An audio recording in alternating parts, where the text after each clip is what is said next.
Alright, we're going to do a little continuation on George Washington's farewell address, and we'll proceed. Of all dispositions and habits which to lead political prosperity, religion, and mortality are the indispensable supports.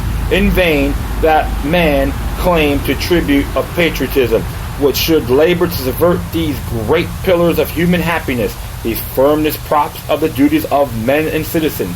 The mere politician, equally with the pious man, ought to respect and to cherish them. A volume cannot trace their connections with private and public felicity. Let it simply be asked, where is security for property, for reputation, for life, in the sense of religious obligation, desert the oaths, which are the instruments of investigation in courts of justice? And let us, with caution, indulge the supposition that morality can be maintained without religion, whatever may be conceded to influence of refined education of minds on peculiar structure. Reason and experience both forbid us to accept that national morality can prevail in exclusion of religious principles. It is substantially true that virtue or morality is a necessary spring of popular government. The rule indeed extends with more or less force to every species of free government. Who is that a sincere friend to it can look with indifference upon attempts to shake the foundation of the fabric? Promote then, as an object of primary importance, institutions for the general diffusion of knowledge, and proportion as the structure of a government gives force to public opinion. It is essential that public opinion should be enlightened. As a very important source of strength and security, cherish the public credit. One method of preserving it is to use as sparingly as possible, to avoid occasions of expense by cultivating peace, but remembering also that the timely disbursements to prepare for danger frequently prevents much greater disbursements to repel it. Avoiding likewise to accumulation of debt, not only by shunning occasions of expense, but by vigorous exertion in time of peace to discharge the debts which unavoidable wars may have occasioned, not ungenerously throwing up the posterity the burden which we ourselves ought to bear.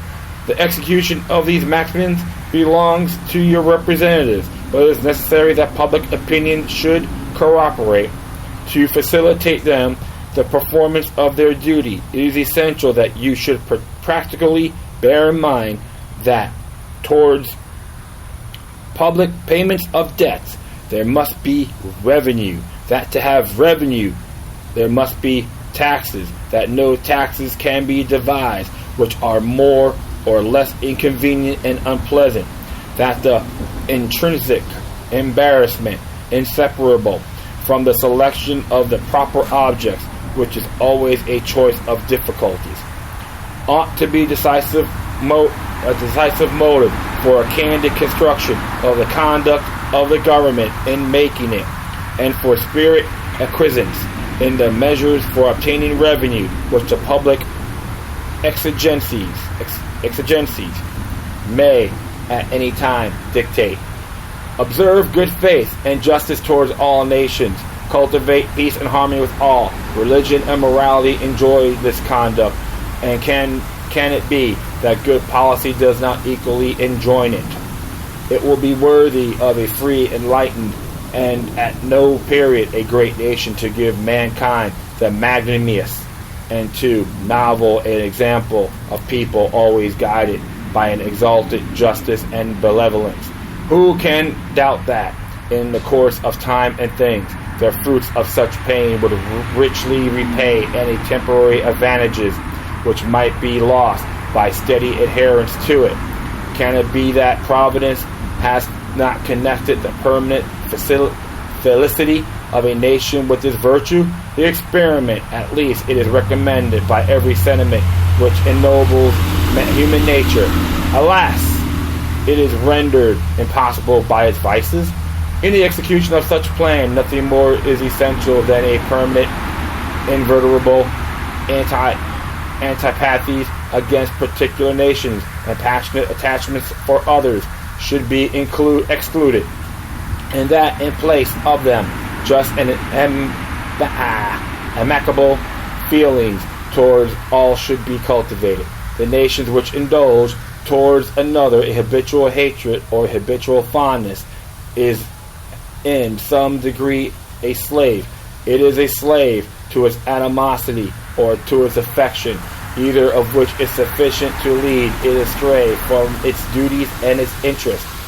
Antipathy in one nation against another disposes each more readily to offer insult and injury, to lay hold of slight causes, of frequent collisions, obstinate, envenomed, and bloody contests. A nation prompt by ill will and resentment sometimes impels toward the government, contrary to the best calculation of policy. The government sometimes participates in the national propensity and adopts through passion what reason would reject. At the other time, that makes the animosity of the nation subservient to projects of hostility, instigated a pride, ambition, and other sinister and pernicious motives. The people often, sometimes perhaps, the liberty of nations has been the victim. So likewise, a passionate attachment for one nation for another produces a variety of evils. Sympathy for the favorite nation, facilitating the illusion of an imaginary common interest in cases where no real common interest exists, and infusing into one enmities of the other, betrays the former into participation in the quarrels of war of the latter without adequate inducement or justification.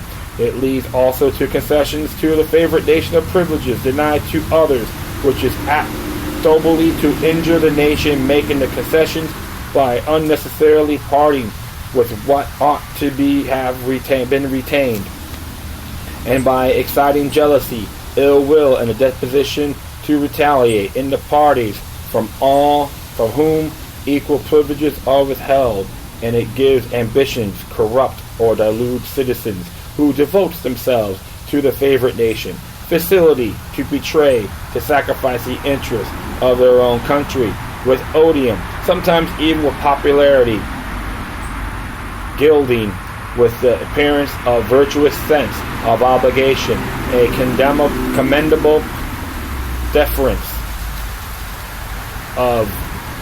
for public opinion, or a laudable zeal for public good, the base of foolish compliances of ambition, corruption, infatuation, as avenues to foreign influence in innumerable ways. Such attachments are particularly alarming to the truly enlightened and independent patriot. How many opportunities do they afford to tamper with domestic factions, to participate the arts of seduction, to mislead public opinion, to influence or awe the public councils. Flip it over. Sorry about that, folks. And yeah, here we go. Sorry about that. Such an attachment of a small or weak towards a great and powerful nation dooms to the former to be the satellite of the latter. Against the insidious wiles of foreign influence, I conjure you to believe me, fellow citizens, the jealousy of free people ought to be constantly awake, since history and experience prove that foreign influence is one of the most baneful foes of republican government. But that jealousy is to be useful must be impartial, else it becomes the instrument of the very influences to be avoided, instead of defense against it. Excessive partiality of one foreign nation and excessive dislike of another cause those whom they